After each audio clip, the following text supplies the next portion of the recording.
দৈনিক পত্রিকাগুলো সব ইসলামের বিরুদ্ধে খবর আসে, ঠিক কিনা বলে? বাউল নামের ফাউল মানিকগঞ্জে তৌহিদি জনতাকে এই বাংলাদেশের হলুদ মিডিয়া তাদেরকে জঙ্গি বানিয়ে দিয়েছে, ঠিক কিনা জোরে বলেন? তারা একটি শান্তিপূর্ণ মিছিল করলো, মানববন্ধন করলো, বাউলরা সেখানে গেল, ওইখানটা মিছিল নিয়ে গেল, মুসলমান তৌহিদি জনতার উপর আক্রমণ করেছে।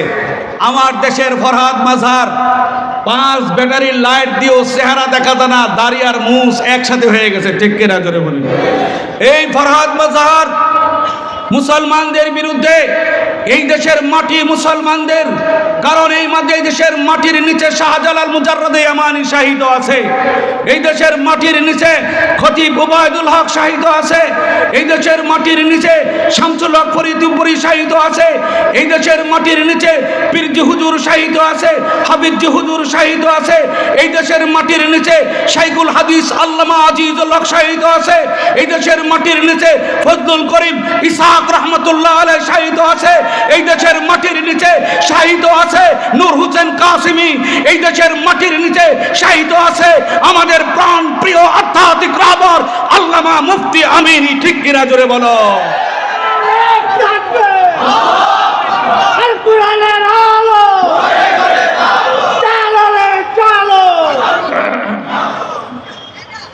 তারা আমাদেরকে মাইনাস করে দিতে চায়, কিন্তু জানা যায় মাইনাস করতে পারে না, ঠিক কিনা বলেন? এমন নেতা বাংলাদেশের কারো তো আর হয় নাই, কোন দলে এমন নেতা ইসলামী লিডার ছাড়া একটাও শুদ্ধ করে কোরআন পড়তে পারে না, ঠিক কিনা জোরে বলেন? জানাজা পড়াইবার ক্ষমতা রাখে না। মুসলমান ভাইয়েরা মনে রাখতে হবে, আমরা আলেমদের সাথে থাকবো কি থাকবো না, ঠিক কিনা বলেন? আমরা উলামায়ে কেরামের সাথে থাকবো কি থাকবো না? উলামায়ে কেরামের প্রত্যেকটা প্রোগ্রামকে, প্রত্যেকটা আচার অনুষ্ঠানকে সহযোগিতা করুন। এই ইমাম সমাজ আজকে 10 বছরে পদার্পণ করেছে, ঢাকার সবচেয়ে বড় প্রোগ্রাম হচ্ছে, মাহফিল হচ্ছে, এটা আপনাদের সহযোগিতা, ঠিক কিনা বলেন? আমাদের গেটে দেখবেন লাগানো আছে, আমরা ত্রাণ সামগ্রী বিতরণ করা, আমরা বিভিন্ন জায়গায় আমরা যে সমস্ত বন্যা দুর্গত এলাকায় আমরা কাজ করেছি। এই 2 দিন মাহফিল হবে, 2 দিন আপনার ভূমিকম্প যে ঢাকা ঝুঁকিপূর্ণ, আমাদের বুজুর্গরা দোয়া করবে ইনশাআল্লাহ। মুসলমান ভাইয়ারা আমার, সরকারে দো আলম নবী নবী আরবি নবী মুহাম্মদুর রাসূলুল্লাহ মক্কাতুল মুকাররমা এলান করে দিলেন, কিন্তু 11 জন পুরুষ 4 জন মহিলাকে ছাড় দেওয়া হবে না, হবে না। আল্লাহর নবী বাইতুল্লাহ চলে গেলেন, বাইতুল্লাহর ভিতরে সাথে আছে বেলাল, সাথে আছে আব্দুল্লাহ ইবনে উমর, সাথে আল্লাহর নবী হযরত আলীকে বলল, আলী একটু চাবিটা নিয়ে আসো, বাইতুল্লাহর ভিতরে যায়। তালহা ইবনে ওসমান ইবনে তালহা সাহেবের কাছে চাবি ছিল, ওই চাবিটা আনতে গেছে। একদিন রাত্রেবেলা সরকারে দো আলম নবী আলীকে পাঠাইছিলেন, যাও চাবিটা নিয়ে আসো, বাইতুল্লাহর ঘরে ঢুকে একটু ইবাদত করি, না জানি কখন প্রিয় মাতৃভূমি ছেড়ে চলে যায়, এই জন্য সে ওই দিন চাবি দেয় নাই। হযরত আলী বলছিল, যদি মুহাম্মদ কোনোদিন ক্ষমতায় এসে যায়, মুহাম্মদের জন্য আকাশ কুসুম কল্পনা মানায় না, মানায় না। 8 বছর পরে হযরত আলী বলে, চাবি দাও, বলে চাবি নিয়ে যাও, বলে না, তোমাকে যেতে বলেছে, চাবি নিয়া 1 কদম সামনে 2 কদম পিছনে তালহা, না জানি আজকে গর্দান নামিয়ে দেয়, আজকে মুহাম্মদ মক্কার লিডার হয়ে গেছে। আল্লাহর নবী বলল, তালা খোলা, তালা খোলা হলো, নবী ভিতরে ঢুকলেন, বের হয়ে চাবি দিয়ে দিলেন। আজও পর্যন্ত চাবি তাদের কাছে আছে, ওই পরিবার কিয়ামত পর্যন্ত থাকবে। ইসলাম কখনো নির্যাতন করে না, নিপীড়ন করে না, মানুষের উপরে অত্যাচার স্টিম রুলার চালায় না, চাঁদাবাজি ইসলাম করে না। ও মুসলমান, ভালো করে বুঝেন, আল্লাহর নবী নামাজের সময় হয়ে গেল, জোহরের নামাজের সময় হয়ে গেল, আজান দিবে। অনেকে আশা করছে আজকে আমি আজান দিব, অনেকে আশা করছে আমি আজান দিব। আল্লাহর নবী বলে না না না না, ওই আজান দিবে যে হবে বেলাল। যে বেলাল আজান দিতে গিয়া আল্লাহর প্রেম আর আল্লাহর মহাব্বত, নবীর মহাব্বতের কারণে নির্যাতনের শিকার হয়েছে, অত্যাচারের শিকার হয়েছে, অত্যাচারে স্টিম রুলার চলছে। না না, আজকে কেউ আজান দিতে পারবে না। হযরতে বেলাল রাদিয়াল্লাহু তাআলা আনহু এবার আজান দিবেন কোথায়? বেলাল চিন্তা করেন, মদিনাতে তো একটা উঁচা জায়গা আছে আজান দেওয়ার, এই জায়গায় তো কোনো উঁচা জায়গা নাই, নির্দিষ্ট কোনো জায়গা নাই, কোনোদিন এই জায়গায় আজান হয় নাই। আল্লাহর নবী বলে বেলাল, আজকে আজান হবে বাইতুল্লাহর ছাদের উপরে, আজকে জমিনে কোনো আজান হবে না। হযরতে বেলাল বাইতুল্লাহে উঠে গেলেন। নবী আলাইহিস সালাতু ওয়াস সালাম বলেন, বেলাল ডান দিকে তাকাও। ডান দিকে তাকায় দেখো আবু জাহেল নাই, আবু লাহাব নাই। বাম দিকে তাকাও, দেখো উতবা সাইবা নাই। পিছনে তাকায় দেখো কাফের মক্কার কুরাইশরা কেউ নাই, ঠিক কিনা জোরে বলো। সামনে তাকায় দেখো কে আছে, বলে সরকারি দো আলম নবী, নবী আপনি আছেন। আর উপরে আছে কে? আরো জোরে বলেন কে? উপরে আছে আল্লাহ, সামনে আছে বিশ্ব নবী মুহাম্মদুর রাসূলুল্লাহ। আল্লাহর নবী বলেন, ও বেলাল, আজকে দিলের ভিতরে শরীরে যত শক্তি আছে মন বইরা আজান দিয়া দে। হযরতে বেলাল কেমন ছিলেন? নবী আলাইহিস সালাতু ওয়াস সালাম ইন্তেকালের পরে আজান বন্ধ করে দিয়েছেন, চলে গেছেন সিরিয়া। বেলালের কাছে চিঠি লেখা হলো, আর আসবেন না, বেলাল আজান দিবেন না। যেই জমিনে ইমাম নাই সেই জমিনে মুয়াজ্জিন থাকবে না। এবার ইমাম হাসান আর হুসাইন চিঠি লিখলেন। হযরতে বেলাল রাদিয়াল্লাহু তাআলা আনহু ঘুম থেকে উঠে রাত্রে রওনা দিলেন। বিবি জিজ্ঞাসা করলো, এত চিঠি আসলো, আপনি কোনোদিন যান নাই? বলে, আমি এই চিঠি রাত্রে পাওয়ার পরে ঘুমাইছি। রাসূল কই, যা যা মক্কার জমিনে আবার আগের মতো আজান দিয়া দে। সরকার দো আলম নবী, নবী আরবির কথা শুনে, স্বপ্ন যুগের কথা শুনে, স্বপ্ন দেখে হযরতে বেলাল দৌড়াইতে শুরু করলেন মদিনায় আজান দেওয়ার জন্য। এমন আজান শুরু করলেন, মক্কার মদিনার জমিনে মানুষ দৌড়ানো শুরু করলো। হায় রে, মুয়াজ্জিন এসেছে, ইমামও মনে হয় আসবে। সবাই দৌড়াইতেছিল। আজান বন্ধ হয়ে গেল। আজান কেন আসে না, আওয়াজ কেন আসে না দেখে জমিনে বেলাল বেহুশ হয়ে পড়ে রয়েছে, সেন্সলেস হয়ে গেছে। বেলালের হাতে পায়ে মালিশ করা হলো। বেলালকে বলা হলো, বেলাল আজান বন্ধ করলা কেন? তোমার আজান শোনার জন্য মদিনায় পাগল করা হয়ে গেছে। এ রসমে আদা রাহ গিয়া है रूह है बेलाली ना रगी।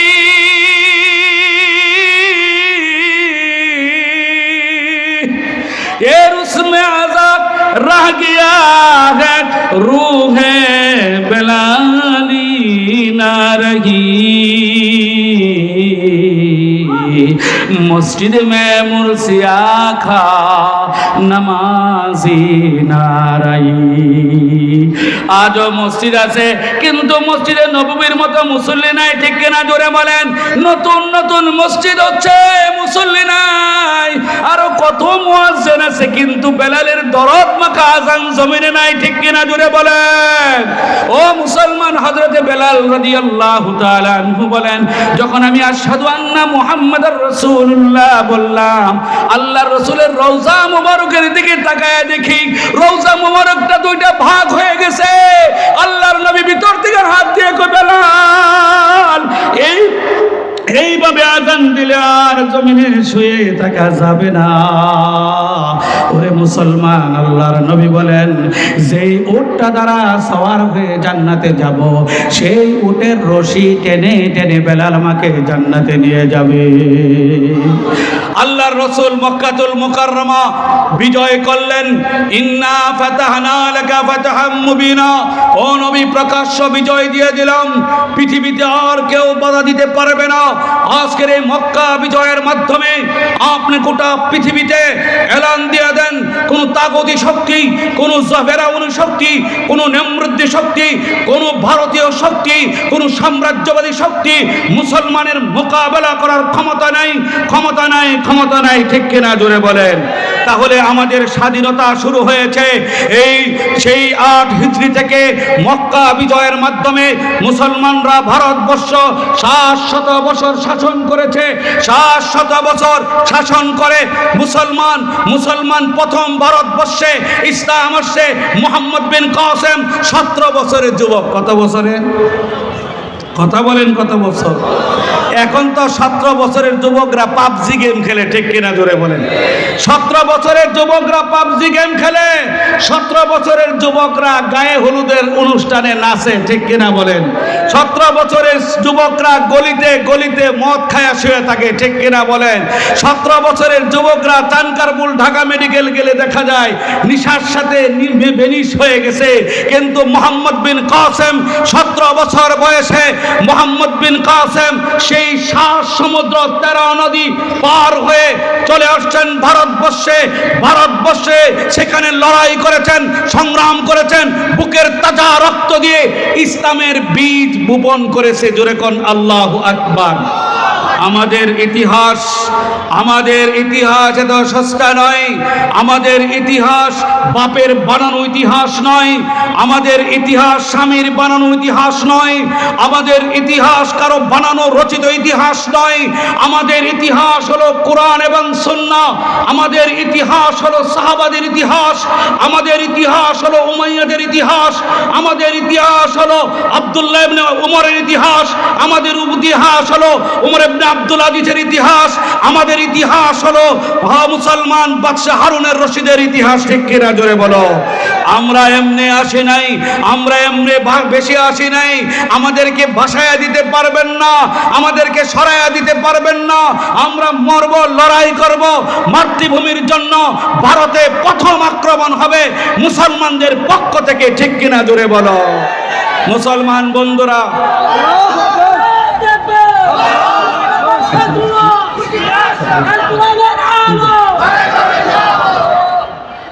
মুসলমান ভাইয়েরা, আবার আপনারা জানেন 700 বছর মুসলমানরা শাসন করলো। 700 বছর মুসলমানরা শাসন করে। আর 20টা মিনিট দিতে পারবেন তো ইনশাআল্লাহ? আমি তো আর বক্তা না, আমি তাহলে আপনাদের মানুষ। ঠিক কিনা বলেন। যারা আছেন বসে যান, বসে যান। এই মাহফিল কিন্তু আপনাদের মাহফিল। আর শেষে কিছু হাদিয়াও দিয়ে যাবেন, পারবেন তো ইনশাআল্লাহ? পকেটে হাত দিবেন, যা আছে বিসমিল্লাহ করে দিবেন। হযরতে সুলতান মাহমুদ গজনবী 2য় দফায় ভারতবর্ষে ইসলামের বীজ বপন করেছে। 800 বছর পরে তার কবর ভূমিকম্পে ভেঙে গেছে। 800 বছর পরে কবর সরাবে গিয়া দেখে মাত্র মনে হয় দাফন করছে। জোরে কোন আল্লাহু আকবার।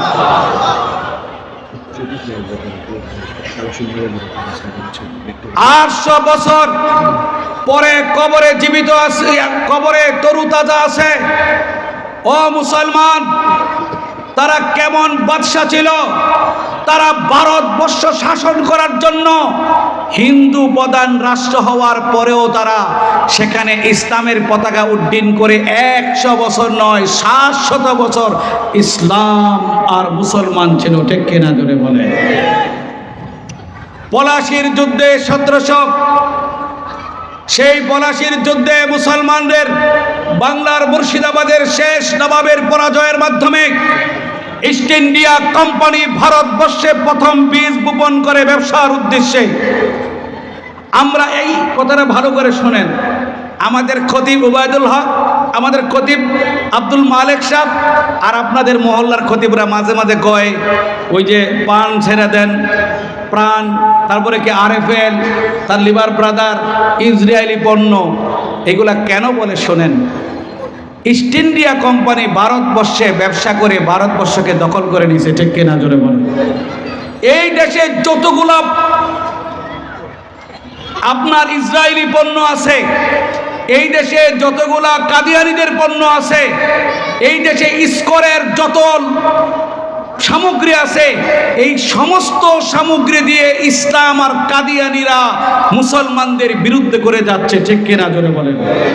ইস্ট ইন্ডিয়া কোম্পানি এসে ভারতবর্ষ দখল করে ক্ষমতায় নিয়ে গেল, বাংলাদেশ পাকিস্তান সহকারে। ও মুসলমান বন্ধুরা, 1947 সালে মুসলমানরা লড়াই করেছে। লড়াই করার প্রথম পুরুষ হলো মুজাদ্দিদ আল-ফিসানি রহমতুল্লাহি আলাইহি। মুজাদ্দিদ আল-ফিসানি লেখার মাধ্যমে, গবেষণার মাধ্যমে, ইসলাহি বয়ানের মাধ্যমে, বক্তৃতার মাধ্যমে ইস্ট ইন্ডিয়া কোম্পানিকে ভারতবর্ষ থেকে তাড়ানোর জন্য আপ্রাণ চেষ্টা করেছেন। তিনি চলে গেছেন, আসেন শাহ ওলিউল্লাহ মুহাদ্দিস দেহলভী রহমতুল্লাহি আলাইহি।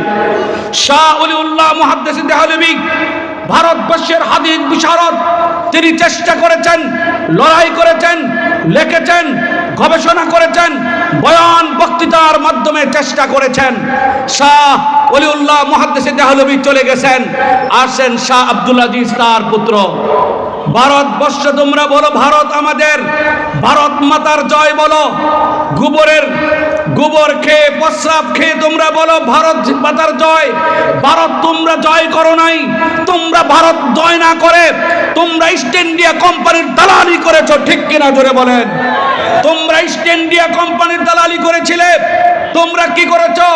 শাহ আব্দুল আজিজ রহমতুল্লাহি আলাইহি ফতোয়া দিয়েছিলেন চাকরি চলবে না, ইস্ট ইন্ডিয়া কোম্পানি, ব্রিটেন কোম্পানিদের সাথে চাকরি করা যাবে না, তাদের থেকে কোনো ফায়দা নেওয়া যাবে না।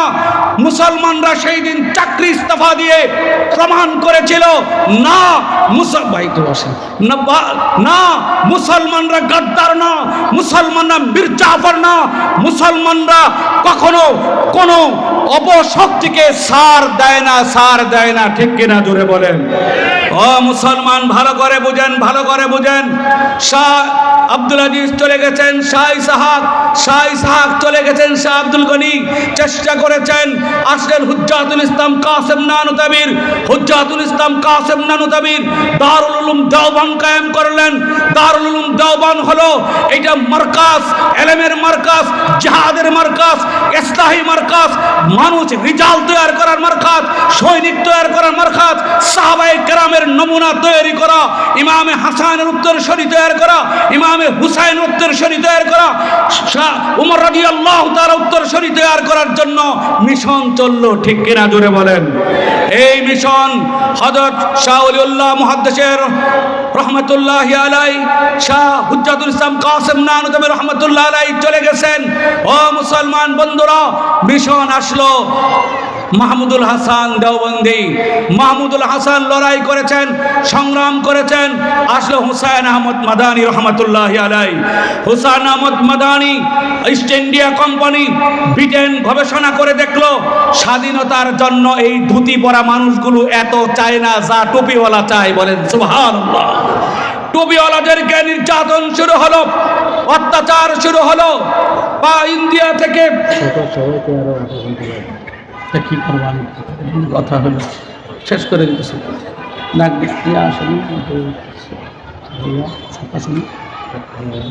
আসবেন যাত্রাবাড়ি জামে আছে, যাত্রাবাড়ি জামে আছে কথা।